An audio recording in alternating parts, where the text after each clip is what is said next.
Well, a very good morning and welcome to a beautiful morning here in Barcelona. Unfortunately, very light once again, but beautiful sunshine. Great for tourism, maybe not so good for yacht racing.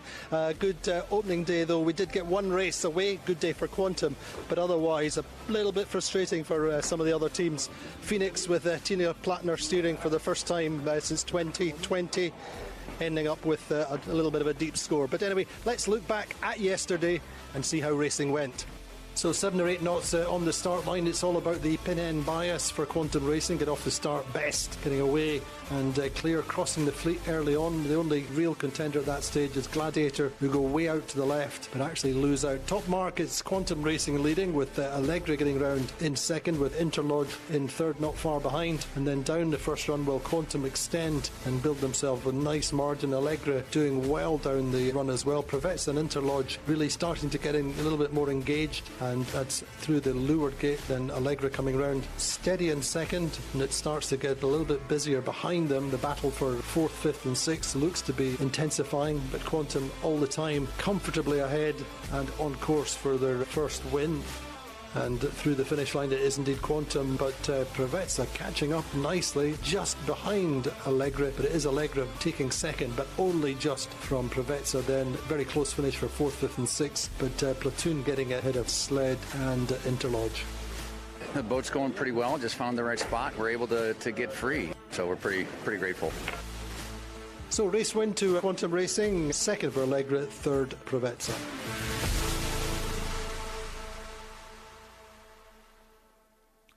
So that was yesterday, but this is today. We're looking very quickly at the circuit standings. Now this is after the 4 regattas plus yesterday's race, where we see that Quantum Racing are now 11 points clear of Phoenix at 7th place yesterday, costing Phoenix just a little bit. Tina Plattner getting her hand in, getting acclimatised to the pressure on the race course, but she's been sailing the boat quickly. Just a case of spending a little bit more time. Platoon then got a 4th yesterday. They're 20 points behind Phoenix. It's looking at probably their 5th or 6th podium for the season if they can hang in there. They have Sled, the 2021 champions, in 4th. They're only 5.5 points behind. Anything can happen on these race courses at the moment in these light breezes. Very easy to go out and get 2 deep scores. Allegra then a good second yesterday. They're in 5th place, a little bit behind, or a little bit too much to catch up with Sled at the moment, but really sailing quite well here, as indeed they did in Scarlino. Of course, Allegra having Will, the Australian Olympic gold medalist, joining them as a strategist working with Nick Asher. Then Prevets, then a good day for them yesterday in 3rd. They had a really nice top mark rounding and got themselves up to 4th, and then came through for 3rd on the finish line. So good day for Prevets yesterday. Value in 7th for the season standings. Interlodge in 8th and Gladiator in 9th. So that's the standings going into today. It is looking like another light day. We're going to have a little bit of a delay. And in the meantime, I caught up with two of the real characters of the 52 Super Series. Of course, Gladiator were one of the 4 boats, or 5 in fact, who were here in 2012. They've been going ever since. At one point, Tony Langley had 3 TP52s on the go, and he really still loves his sailing. I caught up with Tony and Jeff Povey, his very good friend who sailed with him since the very beginning, on board Gladiator earlier on. So Tony, Jeff, it's 10 years, 2012 we all started here in May. What do you remember about those early days? It is. Well, I remember, there were 4 boats, I remember that. Yeah, 3 boats. Yeah. That's right. And what was it that brought you forward from the Med Cup into the Super Series and the vision for the Super Series to start with? Well, I'd really just got into TP sailing with the Med Cup, and and then it was all over. So I thought, well, okay, something else going off here. Let's just stay with it. And what was you enjoyed about TP52 sailing then and now? It's always been that same high level of competition, of excellence with everything, and it's been great as the years have gone by and the fleet's got bigger. And your level's gone up as each year? Yeah, I would say so. Me personally, yes, definitely. Yeah, I'm a better yachtsman now than I was then. And Jeff? What's it been like for you, Jeff? I mean, you guys have been mates since you were kids, pretty much. But I mean, what's it been like? What's the ethos of the Gladiator team? Well, it's been a great privilege to sail with some of the best sailors in the world, and we've had to up our game as we've come in, managing with these guys, and had to try and up our game to their level. And you know, we transitioned from sailing at a fairly low level, came straight into the Med Cup, and then leapt into the Super Series, and had to just stay with it and just build up and work with these fellas. And we've been very, very lucky to have some of the greatest sailors in the world come out to play with us. It's been tremendous. What's at the heart of the Gladiator team? What's your kind of philosophy compared to other teams? Well, it's not a win at all costs thing, for sure. You know, we've tried a few different things over the years, and like bringing a bunch of youngsters in, and then then an all-Brit team and everything. But for me, it's about being a better yachtsman from one event, from one season to the next. Do you feel there's been any point where you've learned more or found it harder? Well, as you know, I mean, I've sailed with a lot of different tacticians, and I would say that I've taken something away from all of them, something different away from all of them. And what's special about Barcelona and being back here for you? It's lovely vibe to the city, yeah, and I'm glad we're back. Yeah. What would be your favourite venue over the years, Jeff? I always loved Porto-Curvo because I used to like going down Bomb Alley and going round those islands when we used to run a coastal race. But one of my other favourite venues has got to be Port Owls, because the social side as well as the sailing, and because we all tie up outside the bar on the front, everybody kind of gets together after sailing. Whereas in some resorts, they all just disappear, and all the different teams don't get together and bond the same as they do in Port Owls. So yes, I do love Port Owls, and you've got the opportunity to go into Palma and enjoy Palma as well while you're there. Presumably it's the same for you, Tony. Yeah. Porto-Curvo's got a kind of special place for me. Yeah, it's right up there. Yeah. And you're a sociable team. I wouldn't say we were a social team. No, we're pretty serious about what we're doing here. Yeah. But you enjoy it ashore afterwards, put it that way. Oh yeah, we enjoy it. Yeah, of course. What do you see as the future for the class and the circuit? It looks, the future looks pretty good. I would say. 10 boats and more interest coming in. Rule change in a couple of years' time, I think. The class is very healthy. You would like to see us going back to the States, presumably, at some stage? I would. Yeah, that would get my vote. Yeah. Why? Well, as you know, I mean, I sailed the East Coast regattas, the New York Yacht Club regattas. I've done that for the last 5 years, and I really enjoy that. And to bring the Super Series there to Rhode Island would be great. And you enjoy the following? You've got quite a following at home in the UK. Yeah, apparently. Yeah. But I mean, the team's quite well known and very popular, Jeff. Yeah, well, as we have 3 boats and we sail one of them on the south coast periodically, everybody knows the Gladiator team from the south coast, and they know we come out here and do this, so they just naturally follow it and gravitate towards following our team.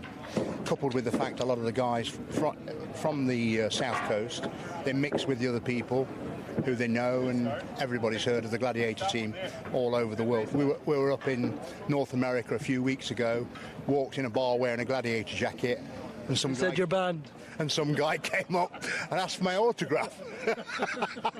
I know, I couldn't believe it either. I didn't ask for Tony's. No. He's the legend. Yeah, a legend all over Nottingham. Anyway, guys, thank you so much and have a great regatta. Yeah, thanks very much, Andy. Well done. Nice to Cheers. see you. A pair of legends then, Tony Langley and Jeff Povey on the Gladiator. Still loving it after 10 years and still just as passionate and still making progress. As Tony says, it's all about learning and getting better every season. Anyway, there is this little bit of a delay. We're hoping to go racing round about 1 o'clock, 1:30, same as we did yesterday. We're expecting a little bit of a thermal breeze to come in. But in the meantime, let's take a little bit of a break. We're going to leave you with our 26-minute documentary programme that we made after the Rolex World Championships in Cascais. Stay with us.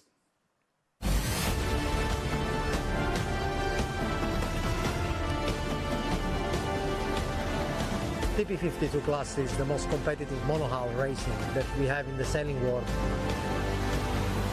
Anyone can win on a given day, and the competition here is tough. It's always been tough, and it's, it always will be. You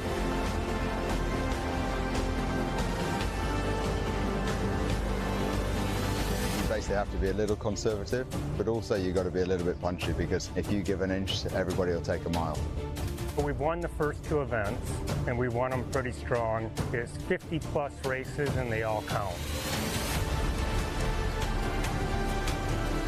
I think a good week for any TP52 crew here is the top 3. So if we can get on the podium, we'd be pretty happy.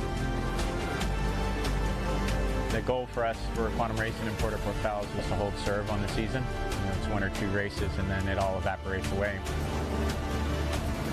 We've had a lot of seconds, thirds and fourths recently, and we need to get on the top step of that podium, so we want to win an event.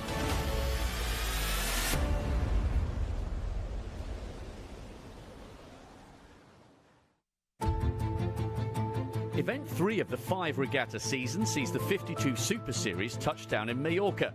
Puerto Portales playing host to the premier Monohull yacht racing circuit in a week which may well have a major impact on the outcome of the overall title. We're at about the halfway point of the series. So far, Quantum have been the strongest team by far. They've made some really great off-season changes, and the boat is going really fast, especially upwind. And then the rest of us, it's a bit of a battle. I think Platoon's just had the edge into second place, and for the rest of us, Allegra, ourselves, Sled, we're all sort of swapping positions there in the mid-fleet. There's a lot of reasons why I think, in reality, the Fleet find Portales one of the best events of the season, if not the best event, because the playing field's quite tricky and it has opportunities for everybody. That's what this class is all about. It's tough. 2 regattas into the season, and ruthless consistency has seen one team forge a huge 14-point lead on the overall rankings. I don't think we've ever won the first 2 events before, and so Portales is really, really important to us. We want to be able to come out of Portales in still a strong position, because we've clicked off the one goal to win the Worlds, and now we want to win the season. Quantum Racing arrive in Puerto Portales fresh from claiming an emphatic victory at the TP52 World Championships in Cascais, Portugal, where they won with a display of real class. But more importantly, the victory marked the first World Championship title with long-term owner Doug DeVos at the helm. Winning a World Championship is always a special opportunity and moment. The fact that we did it with Doug steering the boat, having it be his first on board for the team, just really was icing on the cake, because it was a hard regatta. We led from wire to wire, and I think at the end of that regatta there was as much relief as there was satisfaction on a job well done. It was so important and so wonderful to do it with Doug. That was the biggest thing. People that aren't familiar with sailing at this level, this is the ultimate team sport. Everybody has to perform, and to have everything come together as strong as it did was so great. It just felt great to be on board. For many years, there would be World Championships that I couldn't attend, and the team would sail and did well. But for the opportunity to be on the boat to sail in a championship, the Rolex Championship is just pretty special, and to win it's fantastic. And yes, we do. We go home as a world champion. I'm pretty excited about that. Newly crowned world champions then, Quantum Racing head into Puerto Portales as series leaders, but also as the only team to have won this regatta twice. But for 2022, they'll be sailing without DeVos at the helm. For the rest of the 9-boat fleet, it's time to make a move on the rankings. Portels is an event we've normally had some good success at. We won it last year. We feel quite comfortable here, and we've done quite a bit of stuff after the disappointment of the Worlds in Cascais. So we've got some new sails, and we're pretty comfortable before the event how we're going. So we're looking forward to it. Here in Portels, it's a very tough venue. The light sea breeze, very hot. It's very one-sided of the course, the usual Palmer Bay, and it's a tough race course. I'll be surprised if you don't see a lot of up and down performances from the teams, because the amount of heat that's predicted at this time of year and how hot every place is, all bets are off. So for their first visit to the Mediterranean for 2022, racing got underway in blisteringly hot conditions. 8 to 10 knots of sea breeze ghosted around the course in difficult shifty patterns, and it was Phoenix centre fleet who made good headway on the first upwind. The South African boat led at the first mark, closely followed by reigning Puerto Portals champs Sled and Platoon outside them. Interlodge followed, under threat from a smooth hoist on board Preveza behind them.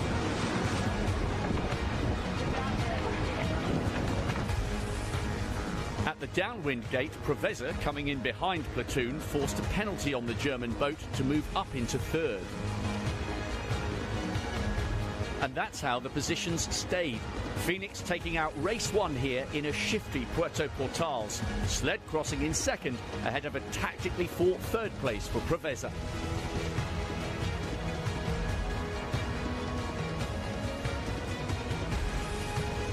In a reversal of the opener, the second race saw the breeze fill in from the left on a tricky day for the tacticians. By the top mark, good decision-making on board Vayu put them out in front, just rounding outside Interlodge.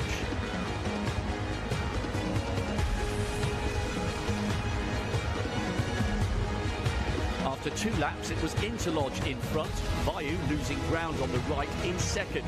And after 2 tricky races, the day one leaderboard was all square, reigning Puerto Portals champion Sled sitting on 4 points, tied with race 1 winners Phoenix. Yeah, great start for our team. First and a third place, and the way we battled back in the second race, we're really happy. Yeah, as they say, you can't win it on day one, but you can lose it. And yeah, we're just in good shape after day one, right where we want to be. Yeah, we are very happy. Things are going well. Yesterday, a win on the practice race, and today 2 seconds. The boat is going really well. We have the speed back, especially in these conditions.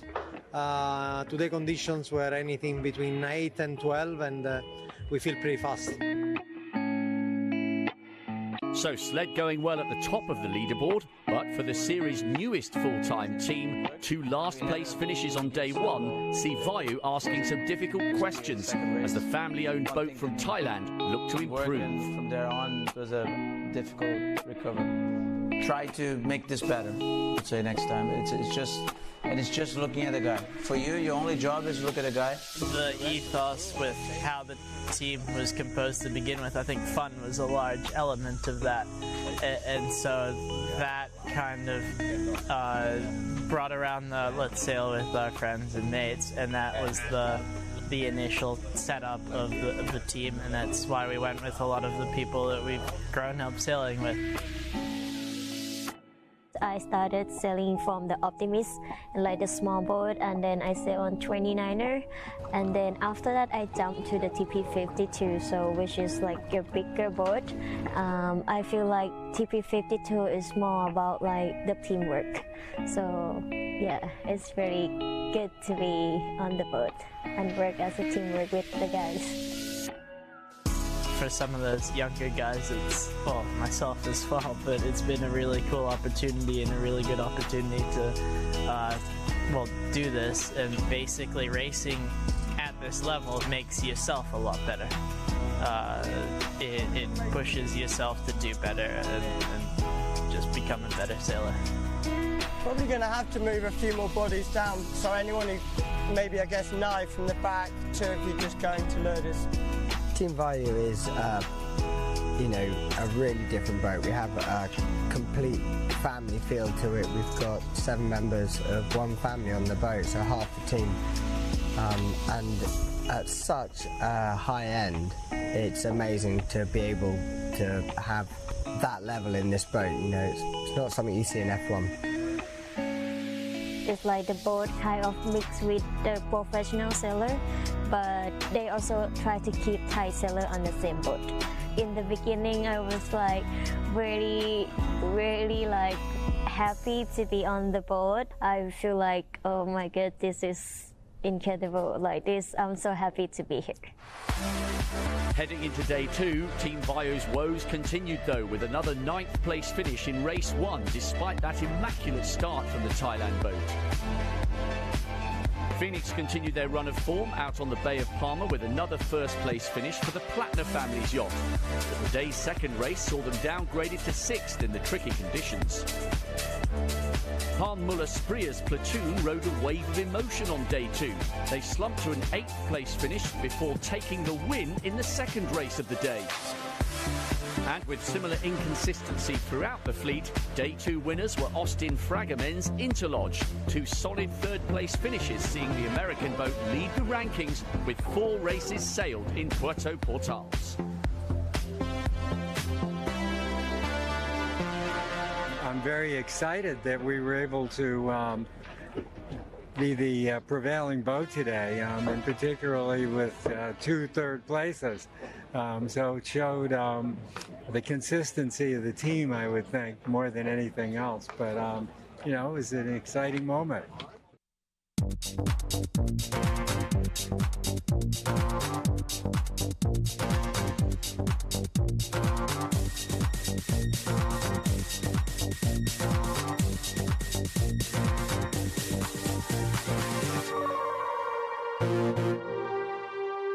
The waters off Palma are famous right across the yachting world.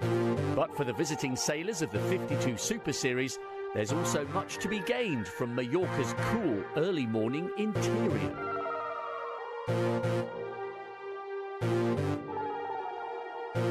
Like always in Palma, Palma is well known for its beautiful roads and mountains. Fantastic, really. It's a good warm-up for the races.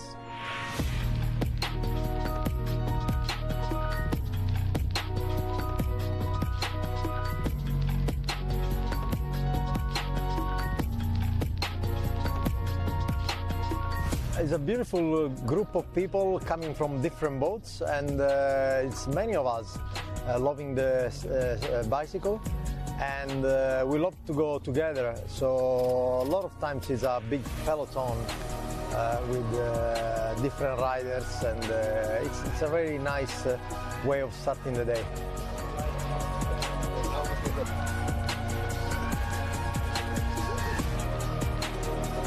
It gets really competitive at times. Nobody wants to lose. Nobody wants to stay behind. So yeah, we push it hard rates, and it's good fun.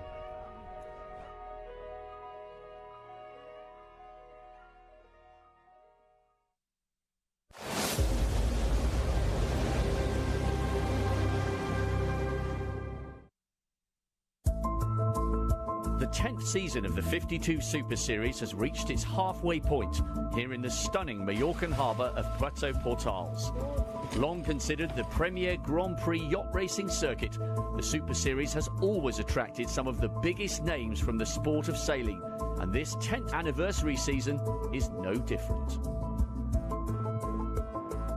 There's a lot of America's Cup talent here in all the teams that we're competing against.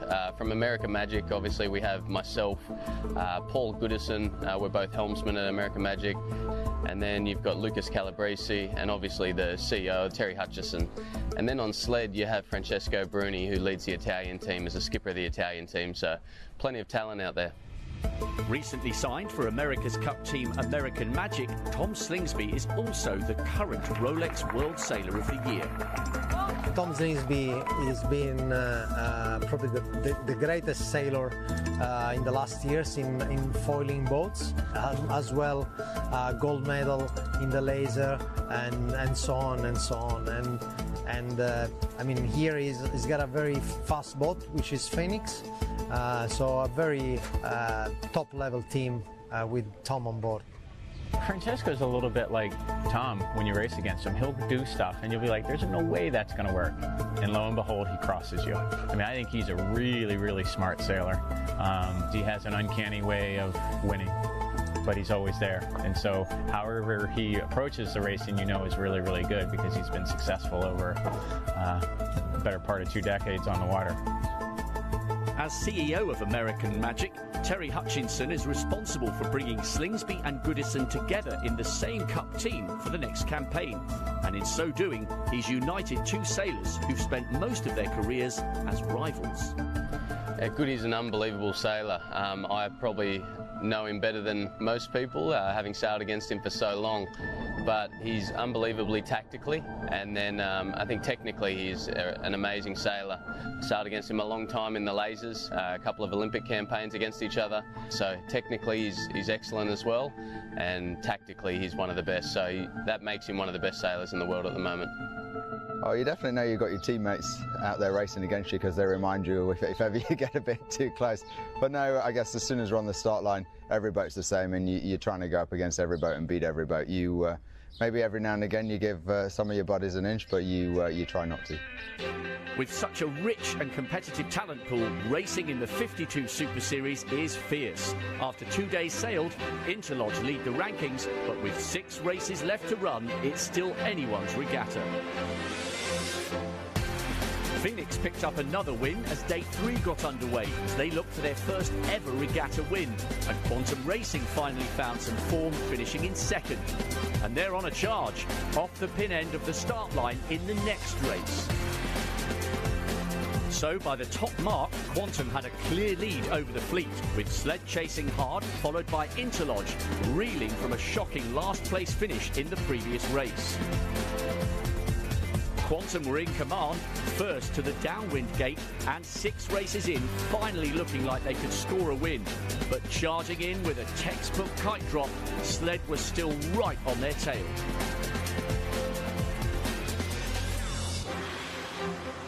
Quantum had started the run for home with a sizable lead, but with just 100 metres to go, Sled had closed the gap to set up the tightest of finishes. By the line, it was Sled who crossed first, Quantum scoring their 3rd second-place finish in a row, but that would very much have felt like a point dropped. We knew it was going to be close. We were a bit nervous about Interlodge that was coming in a million miles an hour while we were having a little battle with Terry and Quantum. So, no, we did a really nice Simo jibe with them, which is a bit of the old school match racing stuff, and obviously Francesco and Murray are good at that, so it's great. On the penultimate day, Preveza took the initiative. Pushed hard by Slingsby and the team on board Phoenix, Preveza led from the first upwind of race 7 and went on to sail an immaculate win. Stuck in the pack down in 5th, Sled struggled to their worst result of the regatta, while Phoenix consolidated their position with a 2nd.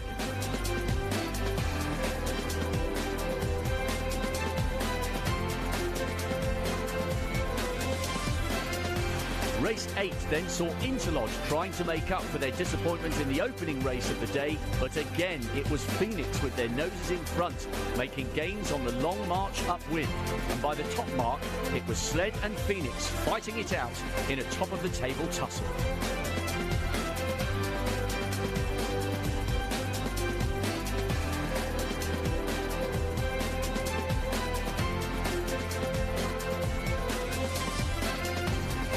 Interlodge had been in 3rd place overall going into the penultimate day, but another race battling at the back of the fleet saw their podium aspirations all but vanish.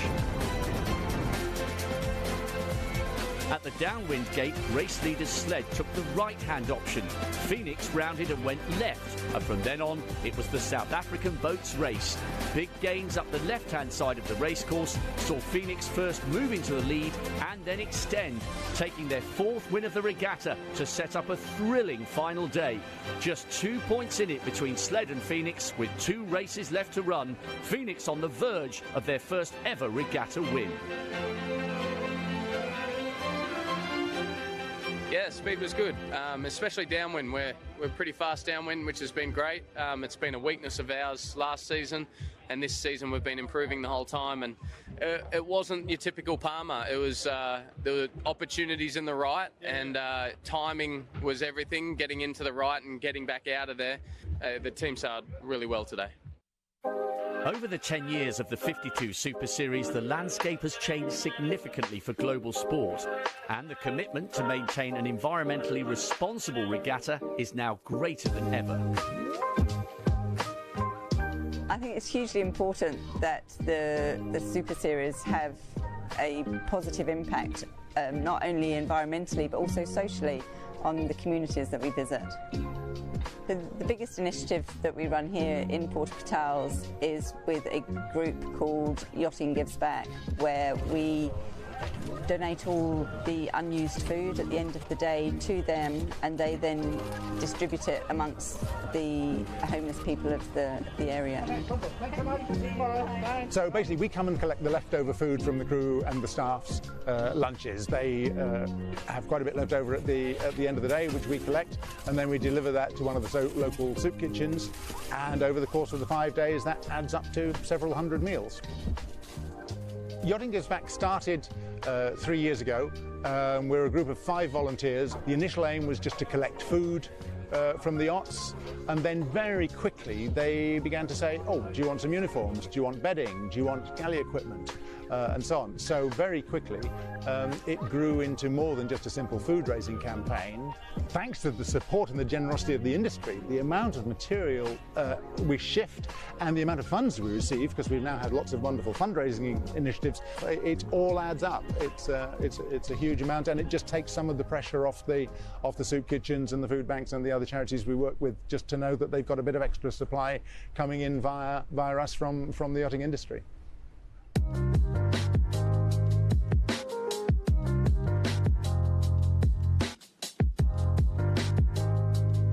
With the Super Series Regatta in Puerto Portals drawing to a close, the Bay of Palma had one last surprise for the 9-boat fleet of TP52s, as the final day brought with it the perfect offshore conditions to decide the final rankings of this mid-season event. No, it's going to be a good day. It's a different breeze, so it'll be a different race course, and we're pretty comfortable in this stuff, so just go out and give it a best shot. We're pretty happy with the way we've been sailing this week, and just got to keep chipping away. We're in Palma, offshore breeze, great. Forecast is between 14 and 23 knots. It's a big wind range, different direction. The team is in very good mood. We did a debrief in the morning, and everything is looking good for a really nice day of sailing. With just 2 points separating the top 2 boats, the final day of racing got underway with an immediate advantage going to regatta leaders Phoenix. Starting from the committee boat end, the white-hulled sled was on the right-hand side of the fleet, but as everyone else headed to the left, Phoenix were working their way to the front.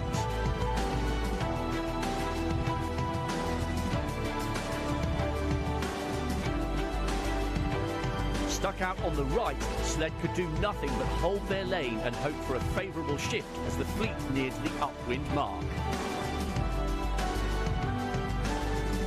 But rounding first, it's advantage Phoenix as the South Africans set up for the hoist ahead of British boat Gladiator. Behind them, no sign of sled as Vayu and then Preveza rounded in 3rd and 4th. With Phoenix already set up for the downwind, the white hull of number 5 sled finally gives chase back in 7th. But racing hard in 2nd, Gladiator sailed a storming downwind leg to lead Phoenix through the downwind gate.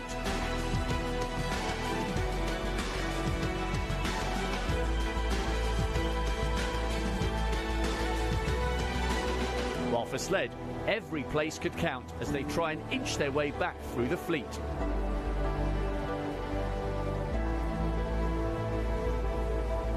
Up front, an upwind battle saw Phoenix creeping ahead of Tony Langley's British Gladiator, so that by the final turn for home, Phoenix were ahead.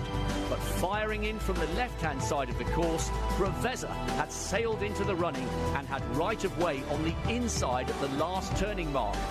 As the fleet headed for home, it was Preveza leading from Phoenix.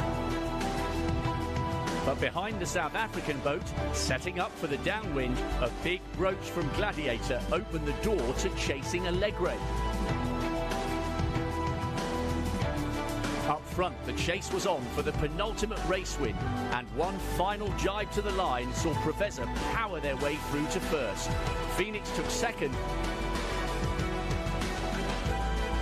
More importantly, Sled had sailed their worst race of the regatta, an untimely 8th place finish for the crew on board the American boat, and that all but handed the regatta to the boat from South Africa.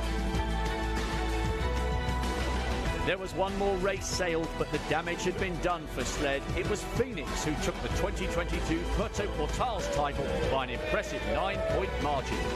Obviously getting 4 wins might make it look like we're pretty consistent, but we did have a second last in one race.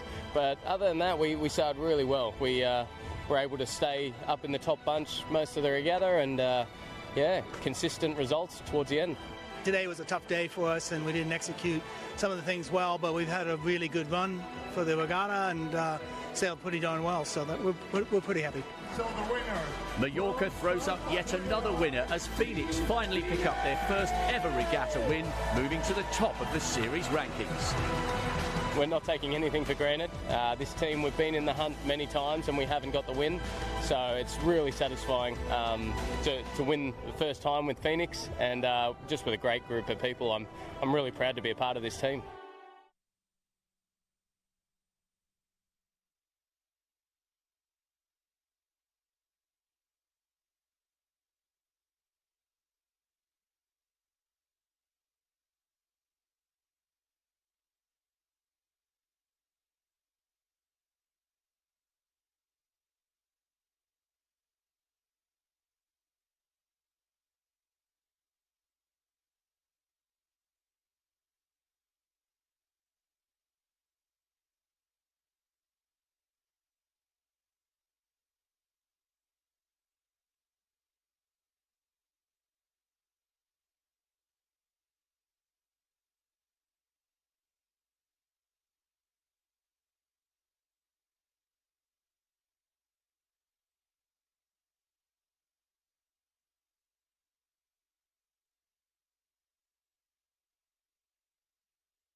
So welcome back to Barcelona. We've had a little bit of a delay waiting for the breeze to fill in on the race course. We're hoping to get into race number 2. Only got one race yesterday. I'm joined by Guillermo Parada, 4 times 52 Super Series champion, isn't it?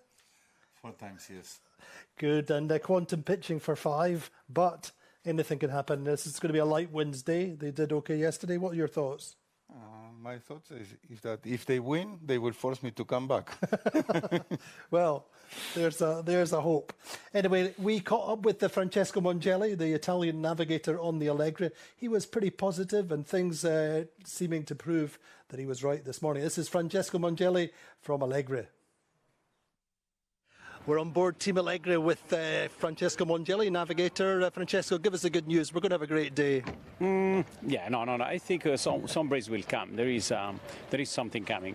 It's very hard, as it has been in Scarlino as well, to have a reliable forecast this period, because it's autumn. In autumn, the water is still warm and high pressures around. It's not easy. You don't have the usual sea breeze. You have let's say gradient effects on the shoreline, in the orographic effects, all these things like this. So it's not easy, and the forecasts are pretty different one from the other.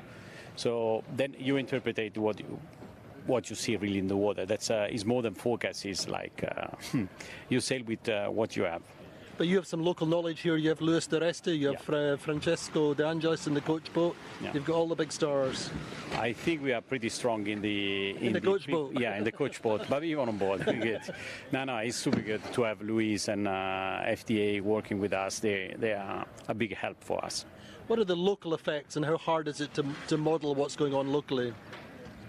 There are mountains behind us. The water is very warm. For example, we have 23 degrees on this side, let's say, going south to the Spain, and is 19 up into the Lion Gulf. So the gradient is very big for a short distance, and that makes everything even harder. Then we see, I'm not a super expert in Barcelona, but I see quite of unusual current for this place, for this area, for the Med, and is varying as well, has a vortex. It's pretty interesting, it's nice. And you have the heat of the city as well. Yeah, exactly, and it depends a lot of, not the eclipse yesterday, was very small, but if it's a clear sky, then the city is heating a lot, then as usual, does an effect, a big one. So we get 2 races today, that's the big question. We have the chance. The only thing, because there are many models, one of these is very optimistic with the east-northeast staying a little longer, same for a longer time, but the others are slowing down. If we're lucky and something happen, like the CDC heating enough, blah, blah, blah, we may have a second race with a fairly good 7-8 knots. Super positive, aren't we? Always. Why not? So that was Francesco, our navigator, Francesco Mongelli, navigator on the Allegre, somebody who's been with the circuit for many, many years, and indeed with the Med Cup previously. But he came in very confident this morning, and so did you. You were quite clear that you thought there would be breeze today. Yeah, I'm always positive, and I still think we will have some proper racing today, even if we know the race is still delayed. But I'm positive we will have some more good racing today. Good. I mean, tell us about the weather information that all the teams get. They mostly seem to use the same source. Yeah, I think that many of the teams are using Capi, Miguel Sanchez Cuenca, a Spanish guy living in Mallorca. We started using his services back in 2009 in Alicante, and he was very reliable. Before that, we were using some American meteorologist, but the good thing with Capi is that we can call him from the water. He's on the same time zone most of the times, so it's very handy, and it's very easy to check what the most difficult thing is not just reading a paper, and it's just understanding why he's thinking this is going to happen. So if you talk to him and you tell him, okay, it's cloudy or it's sunshine there, or the temperature is hot, or we see the clouds are very low or they are very high, and he can tell you what to expect. And as he's in Spain and normally he's in the same time as you are, it's very easy to grab the phone and have a chat with him. While in the States, if you call them at 11 o'clock in the morning here, it's very early. So I think, and obviously he's very good. So some guys, they like some other ones. We are very used to Miguel, and he has been pretty accurate during the last decade, I think. Indeed, and he was with Luna Rossa, wasn't he? Miguel was with he was with Mascalzone in Valencia. He worked for many teams in the last cups, but he's Spanish also. He's the one used by the race committee, because Maria also knows him very well, and but many of the decisions that Maria is taking based on forecasts are based on Capi's recommendations. So he's a very good help, not only for the teams, but also for Maria, for the program, when to anticipate the start, or where to change the program for the next couple of days, or if she knows that she's going to have some couple of tricky days, she can try to make as many races as possible in advance. So everybody's taking benefits of the information that we have nowadays compared to the previous day. And also everyone has its own models, and we are checking, and we are looking in live. So we kind of know more or less what's going on as a general picture. Then obviously you have to apply that into a race course and try to make that play into your favor and position yourself against the other ones. And also the other ones have the same information, so maybe there's 5, 6, 7 teams fighting for the same spot. If you achieve it, then you can execute your plan. If you don't achieve it, same as Vasco yesterday, he was looking for the pin. He didn't got it. He had to play the plan B. So obviously it's one more of all the information that you manage. Then you have to make your own decisions and execution. Indeed. Let's have a quick look at the scoreboard then. After yesterday, they've only got that one race in. View of the race course just now. So that's the circuit standings after yesterday's one race. Quantum Racing's win yesterday, now taking them to be 11 points clear of Phoenix. Phoenix getting that 7th yesterday. Platoon getting their 4th now on 162 points, so 20 points behind, and correspondingly 5.5 points ahead of Sled. Allegra a little bit further back in 5th. Provezza 6th, had a good 3rd place yesterday. Vayu 8th yesterday in 7th, Interlodge in 8th, and Gladiator in 9th position. Keisha, your thoughts on Phoenix's target, their objective today after yesterday? Well, I think that I wouldn't look at the points, because point-wise is still open. I mean, 10, 11 points in 7, 8 races remaining. I mean, it's very easy to gain them or lose them. The biggest challenge they have is that they know they have to be steadier, that they need to be more consistent if they want to beat a team like Quantum. Quantum, if you give them the confidence, and if they start getting into a role, it's very, very hard to stop. I mean, we were talking yesterday. I mean, they have a very, very solid package. It's not only they have a good boat, they have good sails, they are quick, they have a good crew, they know how to make decisions, they are supported by a very good short team, they have the resources, they have everything on the chase boat, so it's a very solid package. So in order to do that, you need to raise your game in every little area, and that's what Phoenix needs to do. I mean, I don't mind if they gain 1 point or 2 points today, but they need to start stopping that movement that started yesterday with Quantum's win, and start slowly to gain points. 1 point a day, I don't mind. I mean, if they gain 1 point a day instead of 11, they are only 8 points behind by the last day, they still have a chance. But you need to stop and raise your level in order to make sure that you can go fight against them face to face and have a real chance, and that's not easy. Tell me, how important is the psychological game at this stage in the season? You're talking about Quantum's confidence, but it's how important is it to rebuild your confidence or strengthen your mental game against the opposition when Quantum are so strong? Same as in any other sport. You need to. I mean, you've been there so many times, and sometimes you've won, sometimes not. You need to believe in yourself and start doing your own thing. And when results are starting to come, your confidence obviously grows, and at the same time, the opposition's confidence is starting to get question marks. So it's very easy to tell how to win, because it's very easy to say you need to believe in yourself, you need to have a good method, you need to plan, execute, and the results will come.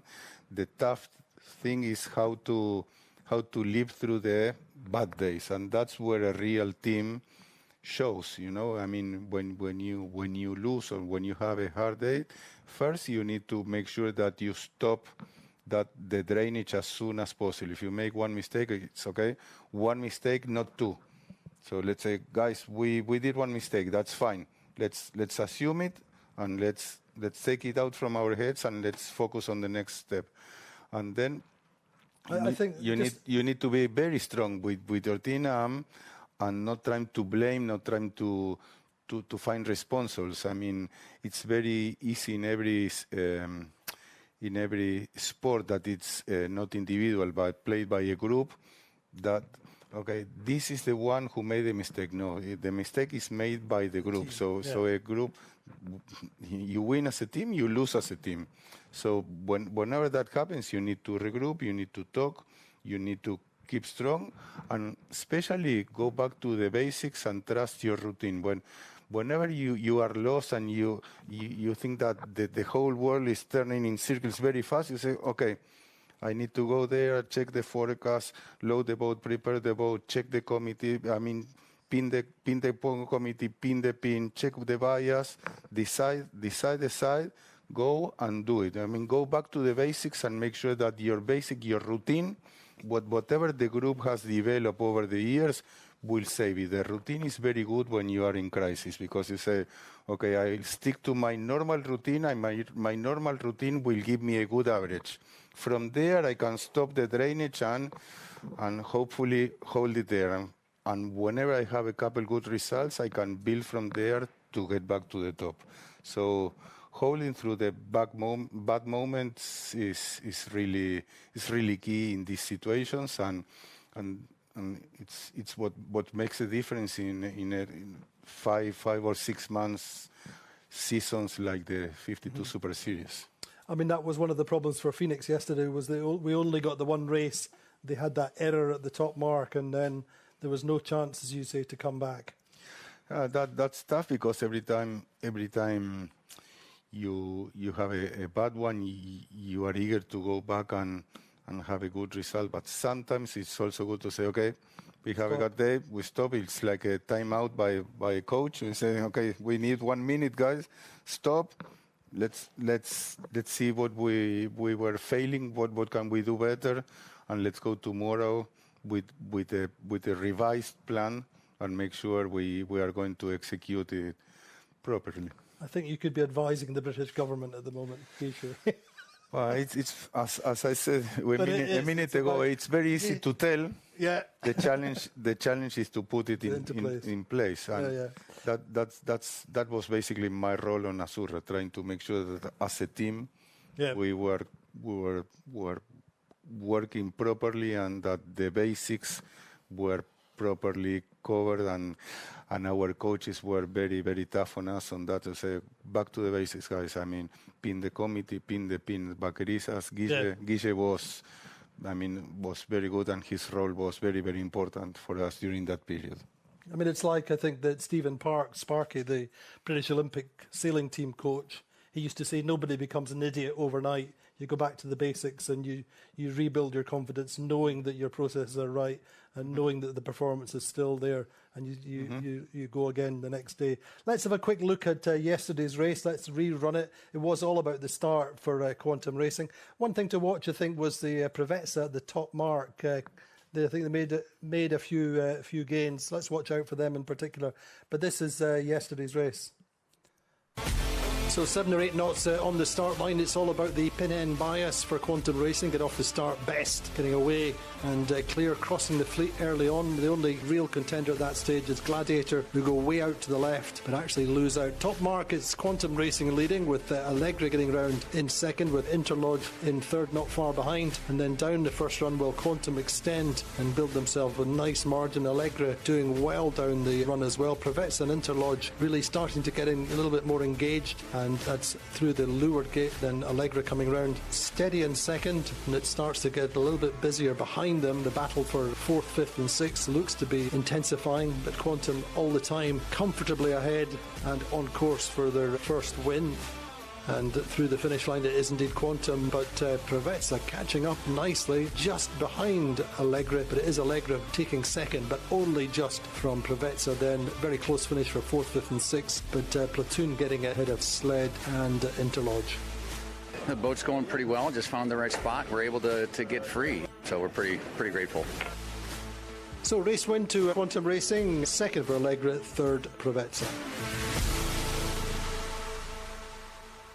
Yesterday's race, Guige. You were on the dock afterwards, greeted like a long-lost friend, which indeed you were. But what was the feedback on the dock yesterday? You obviously caught up with Vasco and Santi, a few other guys. What's Vasco's feeling at the moment? Vasco was okay. He knew that they didn't have they had a bad start, let's say it clearly. So his race became a little bit. A little bit tough from there on, but he was happy because they did a decent comeback and the boat was going okay. So he was a little bit sad that the second race was abandoned because they were in the start, didn't they? They were in the top group and they felt that they have a good chance. But when we were looking at the race, I kept thinking about your last question, and during the years, you sail with many different people and you have many different coaches. And I remember Rod Davis in Valencia in 2012, the video we saw yesterday. We as Latins, we were normally taking too many risks. We were trying to go for everything, and so we were winning races by a lot, but we were having a little too many penalties, and we are having also bad results. And he teaches us go inch by inch. You go for 1 inch. Whenever you have that inch, you go for another inch, and then you go inch by inch. You need to fight for every half a meter. You need to fight for every little thing that it's left on the race course. So that's how you need to do it. Fight very, very hard to make little gains. When you put all of them together, suddenly you are there. And once the good thing about this is the fleet is so compact, the differences are so small that whenever you have a little edge, that the little edge means everything because you have it there every time. At the end of a 50 race seasons, that little edge maybe makes 15-20 points, and 15-20 points here makes the whole life between hero or zero. Mm-hmm. So that's the nature of the game, and that's what's so fascinating about this game. And did you saw Santi and the Preveza team had a pretty decent day, didn't they? They were happy also. They were talking about changing even more sails and modifying sails in order to achieve a little more speed. I cannot say exactly what were they doing, but they were still working, trying to get more and more, and they were happy. Santi listened that I called him observer and said and he told me, next time you call me an observer, I will kill you. I'm a sailor. so we all feel like sailors. We'll be sailors forever, and that's the way we are. We are competitive, and we all want to win. Santi obviously he's a winner. I'm not going to discover him now, and he's looking also for every inch that he see everywhere. Putting you on the spot, which team would you like to work with, supposing you had the option? I mean, and by that I mean, which team do you see with potential that you feel you could make a difference to? Well, I would like to think that I can help in any team, but obviously, if you look at the fleet quantum, it's almost it's there. So they're not giving you a job, I don't think. No, well, you never know. You never know. I would love to sail with them. Sometimes I'm sure that I will learn a lot from them, and I would like to think also that I will have something to bring to the team. But obviously they are the top team at the moment. So I think any of the other ones are teams that are capable of winning races. Some teams are capable of winning regattas. But so far, the only one who's been capable of winning another season is Sled. So I think that one way or the other one, every team is missing a little bit here and there, and hopefully I can bring that little piece that is missing, and help them getting that little thing that they are missing to get into the top. Here's hoping then maybe next season. But in the meantime, let's do one of our little 10 and 10s with Hugues Destremo, the helmsman on board Paprec, who have rejoined the circuit of this regatta. This is Hugues 10 and 10. Your favourite film? Reservoir Dog. Your favourite sailing venue?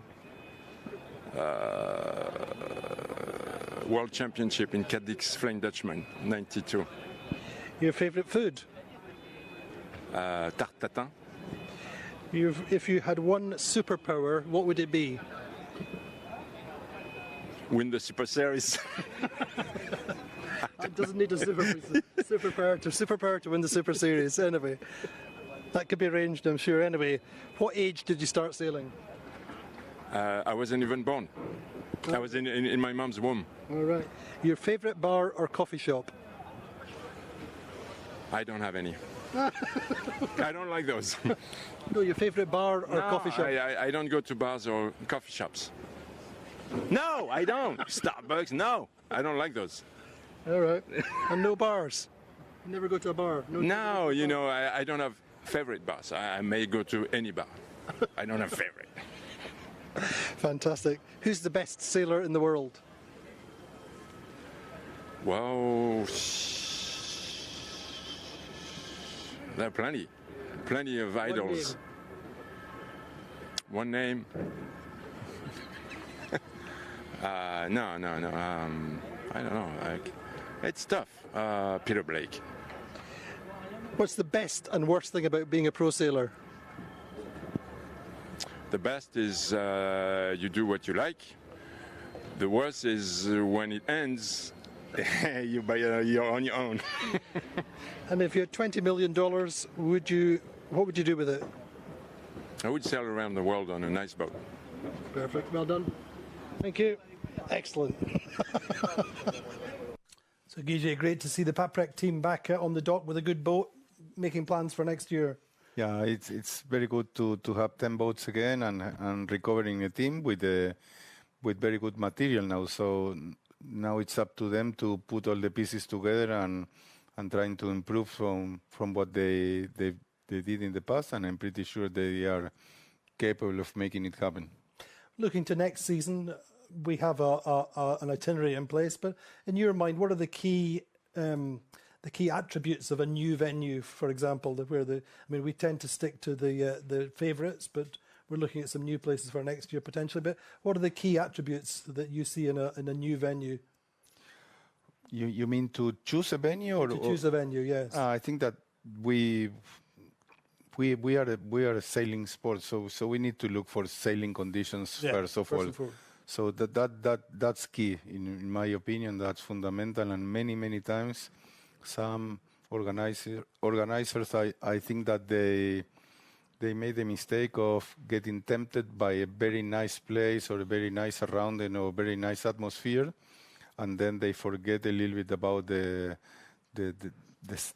sailing itself. So then the event is not as good as it could be on the water. So my first priority will be sailing conditions. That needs to be a must. Once that is you have it on the pocket, obviously having a good atmosphere and a nice surrounding, it's a plus. And then the logistics, getting there in an easy way and being able to ship or bring your boat sailing, accommodate your containers, accommodate the whole crew in, let's say, walking distance or in a normal distance from the harbor, having a good harbor with enough depth to make sure you can go in and out in a safe way. That's all pluses to the equation. But if you have good sailing conditions, you have most of the problem already sorted. That's why when you did the 10 and 10, how do you call it? Yesterday you say favorite venue. I no doubt say Cascais. Really, because you always get wind. Yeah, because Cascais is almost the only place of the whole season that you can complete the 10 races in 5 days with no problem. You weren't there this year, but we had a great final day. But I mean, otherwise, every one of these attributes there is easy to get to.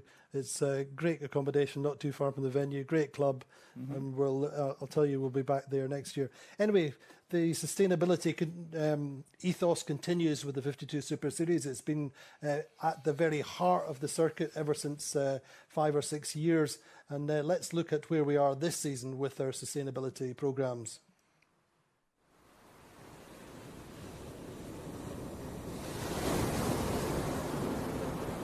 In 2022, there is no let-up in the 52 Super Series commitment to sustainability and to delivering positive, practical messages. Routinely, we seek to change behaviours and to lead by example, showing simple steps that make a difference and inspire others to follow suit. So, at most events, we clean up the beaches, not just to leave the area in a better state when we arrived, but it does send a message that we all have to do better.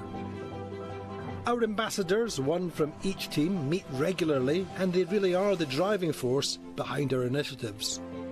Robot marks are a new innovation this year. They don't damage the seabed and they reduce the fuel requirement. Our water filtration system from Blue Water is universally used and it is loved. We're focusing on particular local issues at each venue. For example, in Bayona, there was an initiative by the fishing community there to help remove debris and plastic from the seas. In Portals, we helped feed locals in need with our unused food each and every day in collaboration with Yachting Gives Back. With Kick Out Plastics, ambassadors from many different big sports with huge audiences help spread the messages to different sporting worlds, making our voices heard in areas we've never influenced before. And in Portugal, the 52 Super Series achieved Sailors for the Sea's highest Clean Regattas award.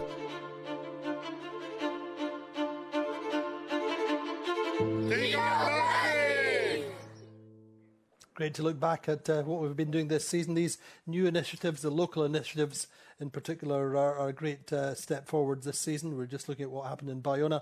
And also, once again, here in Barcelona, we have a programme in place where the unused food, which is not consumed during the day, is going back into the city to those who need it, same as we do in Palma. But Guille, you were just telling us that one of the boats you're sailing on just now is using clothing which is from recycled fishing nets. Yeah, that's the case. It's a German owner that I'm sailing with, that he decided to do something for the environment, and he mounted a company of sailing clothes, and he's recovering. The material is all used fishing nets, so it's. We should have some for next year, shouldn't we? But I mean, they are very colorful, these ones in particular. Even better. And they are tight, but next year. But it's for a good cause, at least. Well, we can lose 10 kilos for next season. Anyway, we are still delayed on the water. Unfortunately, that we had 5 or 6 knots of breeze. That seems to have dissipated. So we're going to take a little bit of a break and hopefully you come back to us when the racing starts or we get into a warning signal. We'll come back to you and bring you the race live. So join us hopefully very shortly.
Well, welcome back to Barcelona. Unfortunately, disappointing news from the race course. Although we saw 5 or 6 knots periodically during the afternoon, that breeze has now dissipated and we're not going to be able to get any racing for you today.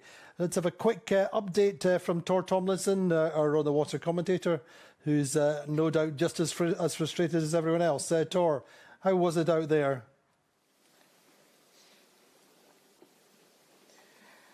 Hi, Andy. Yeah, we've been patiently waiting for the wind all afternoon. We had a brief little spell where it looked like we might have been able to get some racing away, but it's just dropped off again. So, yeah, it was really difficult with the forecast. There was 2 competing breezes and, yeah, neither of them won. So it looks like we're heading in and we'll have to try again tomorrow. Better forecast then. So, yeah, hopefully we'll get some more racing on day 3. And did the teams have their sails up and they were practicing at different points? Yeah, we had all the teams with the sails up, and actually, we got to the stage where they were pinging both ends of the line and looked like we were going to go in for a start. But then, yeah, it just started shifting to the left a bit, and then just dropping down. So yeah, it was really disappointing. But yeah, what can you do when you're relying on the wind? We just have to go with what's there. And Maria tried her best, but yeah, unfortunately, it doesn't look like it's going to be the day.